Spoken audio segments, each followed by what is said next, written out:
Você acompanhou ontem detidamente o modo Lula, eu não sei se eu posso dizer Lula solto, Lula despojado, que não é exatamente isso que foi visto na live com o presidente, com a entrevista concedida, eu não sei se eu vou chamar de entrevista bate-papo, com o jornalista Marcos Uchoa. Qual a sua avaliação? E eu recomendo que você, nosso ouvinte que está acompanhando o Ricardo aqui também, vá lá no nosso portal otempo.com.br/Brasília para ler a análise que o Ricardo fez a respeito desse tema. Saiu-se bem o presidente da República, Ricardo? Olha, eu não vou dizer que saiu-se mal, porque, né, Lula colocou ali vários assuntos que lhe interessam, mas o fato é que a live é quadrada, né?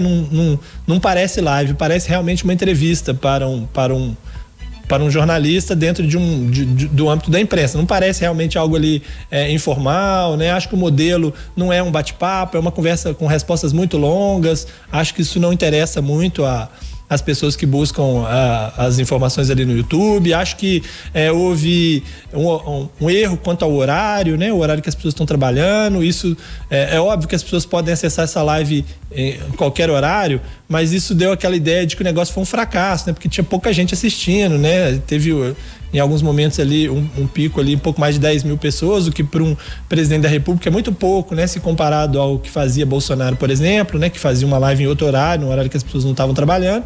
Então acho que assim, houve um erro nessa questão do horário e acho que o formato é ruim, apesar de que estávamos diante ali de dois reconhecidos grandes comunicadores, né?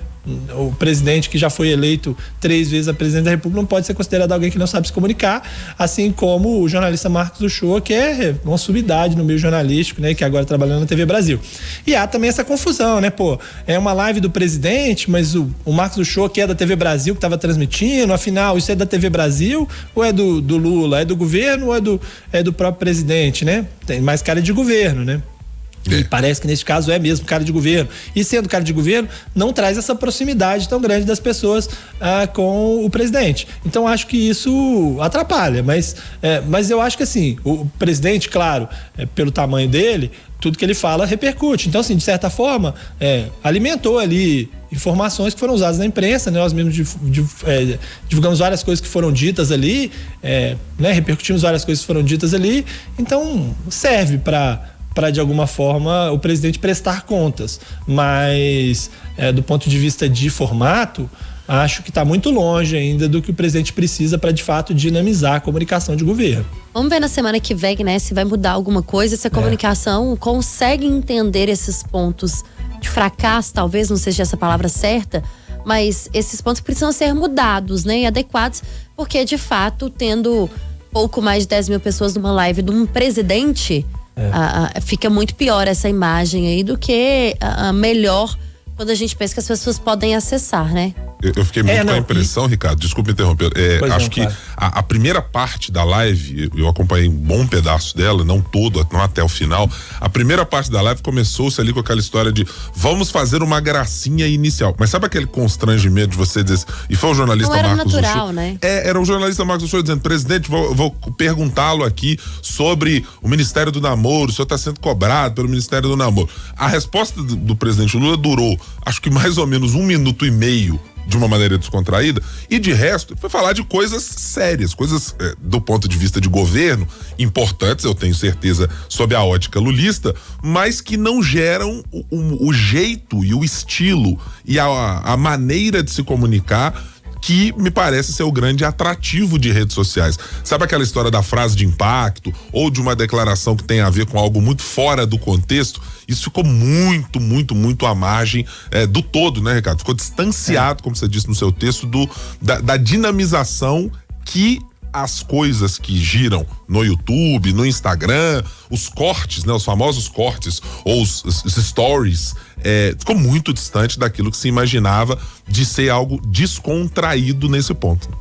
É isso, na verdade, assim, como você disse, começou com a história do namoro, que durou 5 segundos a resposta do Lula, e ele acabou o assunto, começou num assunto sério, e no final voltou para falar de seleção brasileira, e aí o Lula tava descontraído, quando eu vejo o jogo do Corinthians eu fico deitado no sofá, não quero nem levantar e tal, que dissociou de todo o resto, né? Mas teve um outro problema que assim, como foi feito de última hora, houve pouquíssima divulgação, inclusive entre os aliados. Então, você não via nem deputados da base compartilhando aquela coisa e tal, e isso faz muita diferença, porque o bolsonarismo usava de uma rede muito bem articulada, tava todo mundo compartilhando a live do presidente em todos os lugares, e isso fazia com que se mobilizasse bastante. E isso não aconteceu nessa primeira live, talvez por ter sido decidida de última hora, né? O ministro Paulo Pimenta informou aos jornalistas que estavam lá no comitê de imprensa do Palácio Planalto, inclusive a Gabriela Oliva foi uma das que foi informada, à noite, menos de 12 horas antes. E aí, alguns minutos depois, ele postou nas redes falando que ia ter. Quer dizer, não houve tempo suficiente para uma mobilização. E ainda há um outro problema, que o Lula quis tratar dos temas que já interessam, que já são tratados dentro do governo. Os assuntos que ele já fez discurso, que já houve lançamento, negócio dos carros e tal. Ele não tratou das polêmicas da vez, que é diferente do que o Bolsonaro fazia, né? Porque o Bolsonaro pegava o assunto que estava em voga e tratava, falava, estão dizendo aí que eu fiz isso. E aí ele fazia lá a sua defesa e tal. E isso ajudava a produzir conteúdo para que a sua base pudesse compartilhar. E isso o Lula não fez, que era tratar justamente das polêmicas. Acho que talvez até para não escorregar ali no primeiro momento, como a gente disse ontem, ele tem escorregado recentemente, mas precisamos ver se nas próximas vai ser diferente. Se for igual foi, não vai fazer muita diferença na minha avaliação do ponto de vista da comunicação do governo. Vai parecer mais ou menos o que já vinha sendo feito, né?